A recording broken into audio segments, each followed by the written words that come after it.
안녕하세요. GPT 부자 수업입니다. 이번 시간에는 10년 만에 부자가 되는 비결, 부자가 되기 위한 시스템 구축은 어떻게 해야 되는가, 그리고 이제 월급쟁이가 저축만으로 부자가 되지 못하는 이유에 대해서 설명을 드리도록 하겠습니다. 기본적으로 이 이론을 설명드리기 위해서 물가 상승률과 임금 상승률, 이자율의 관계를 설명을 드리면은 물가 상승률이 항상 임금이나 이자율보다 더 높다는 게 자본주의의 현실입니다. 그래서 월급만 모아서는 부자가 될 수 없는 것이죠.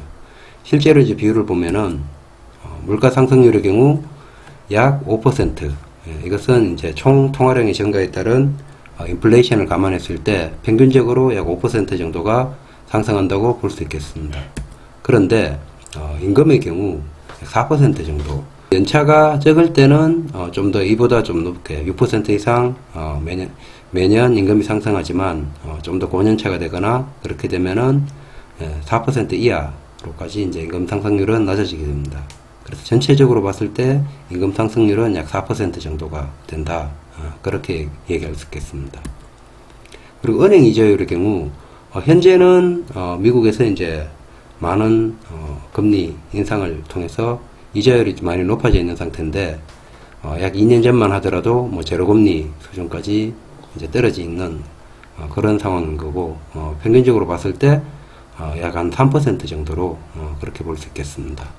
그래서 항상 물가 상승률이 임금 상승률이나 은행 이자율보다 높기 때문에 단순히 저축만 해서는 부자가 되기 어렵다. 그렇게 볼 수 있겠습니다. 그래서 이 종잣돈을 1억을 마련을 했다는 가정하에서 이 1억을 10년 동안 저축을 해서 열심히 모은다. 이 모은 돈을 10년 동안 은행에 이제 저축을 해둔다 했을 때 어떻게 됐냐? 1년 차에는 3%의 이자, 아까 은행의 경우 3%의 이자를 준다고 했었죠.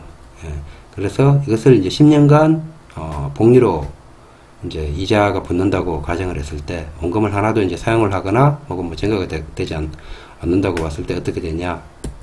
1년 차에는 1.03억, 2년 차에는 1.03억에서 다시 이제 3%의 이자가 붙으면은 1.03 곱하기 1.03 했을 때 1.06억이, 그리고 3년 차에는 1.09억이 됩니다.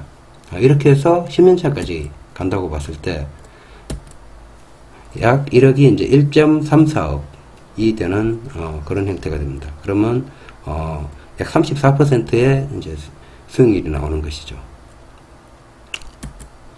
그러면은 1억을 갖고 이 물가 상승률과 동일한 가치의 자산을 구매한다. 자산이라는 것은 결국에 이제 현물이니까 뭐 금이라든가 뭐 혹은 우량한 뭐 부동산 자산 등을 구매를 한다고 했을 때 기본적으로 이제 평균적으로 물가 상승률만큼의 상승이 이제 기대할 수 있는 거고, 이렇게 한다고 했을 때 동일한 방식으로 계산을 했을 때 어떻게 되냐? 이제 아까 물가 상승률이 5%라고 했으니까 이번에는 1억에다 1.05억을 복리를 적용시켜 보겠습니다.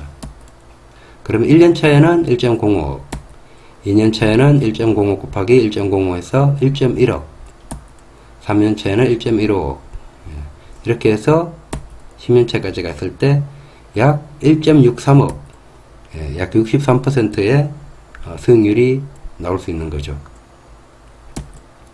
그러면은 이 두 가지 방법을 했을 때 부자가 될 수는 없겠죠.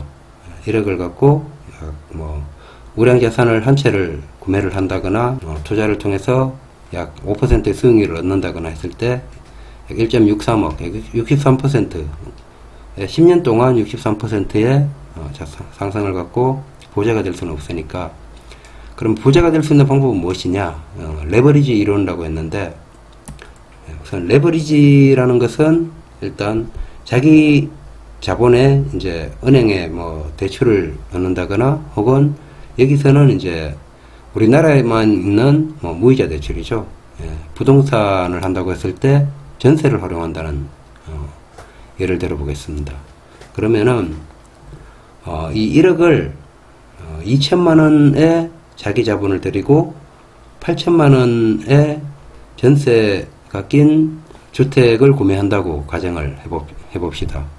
그러면은 2천만 원으로 5채를 구매할 수 있겠죠. 예. 그래서 2천만 원 내 돈, 8천만 원 전세금이 되어 있는 자산을 5채를 구매를 한다. 그렇게 했을 때 어떻게 되냐? 수익을 계산을 해보면은 자산 가치는 우선 1억짜리가 이제 동일하게 5%의 수익률을 가정했을 때 10년 후에는 1.663억이 된다고 했었죠. 그러면은 이런 부동산을 총 5채를 구매를 한다 했을 때 이 1.63억 곱하기 5는 8.145억이 됩니다. 그리고 들어가 있는 총 전세금 같은 경우에 10년이 지나도 전세금 8천만 원은 더 레버리지가 증가하지 않겠죠. 그래서 8천만 원 곱하기 5는 4억이 되는 거고요. 그럼 순이익은 이 8.145억에서 4억을 뺀 4.145억의 순이익이 될 수 있는 겁니다. 근데 이 순이익이라고 표현을 했지만 실제로 이제 1억의 자기 자본이 들어가 있는 돈이니까 이 1억을 4.145억에서 제외를 하면은 순수한 수익률은 3.145억, 약 315%가 되는 겁니다. 그래서 수익률을 비교를 해봤을 때 저축의 경우에 34%, 그리고 자산을 구매한다고 했을 때 62%, 그리고 여기에 이제 이 자산을 레버리지를 통해서 투자를 한다고 했을 때는 약 314%에 앞에 이제 저축이나 단순 한 개의 자산 투자와는 물가 상승률만 따라가는 것과는 비교가 안 되는 큰 수익률을 거둘 수가 있는 것이고요.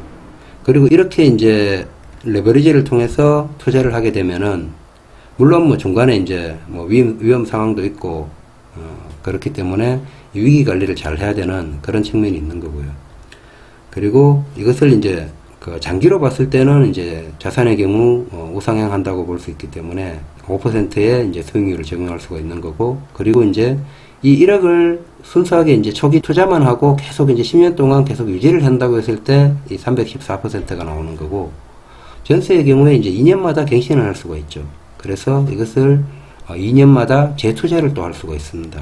그래서 그 재투자까지 감안을 하게 되면은 수익률은 훨씬 더 높아질 수가 있는데 이 부분에 대해서는 다음 기회에 자세하게 한번 다뤄보도록 하겠습니다.